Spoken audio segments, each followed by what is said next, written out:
ప్రభువా నాలో ఉన్న దుష్టత్వాన్ని తీసివేయి ప్రభువా అన్నప్పుడు యథార్థంగా ఒప్పుకోవాలి. ప్రభువా నాలో అసూయ ఉంది ప్రభువా, తీసివేయి ప్రభువా. నాకు తెలియకుండా నా వెంట దూషణ మాటలు వస్తున్నాయి ప్రభువా, తీసివేయి ప్రభువా. నాలో కపటం ఉంది ప్రభువా, నాకు తెలియకుండానే యాక్షన్ చేసేస్తున్నాను, తీసేయి ప్రభువా. ప్రియ సహోదరి ఒప్పుకోవాలి యథార్థంగా.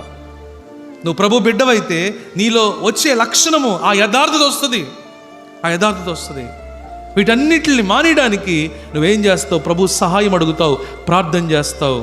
నువ్వు రక్షణ పొందినంత మాత్రాన ఓవర్ నైట్ నువ్వు పరిశుద్ధురాలుగా మారో, ఒక రాత్రిలో మారో. దేవుడు సంఘాన్ని ఎందుకు ఇచ్చింది?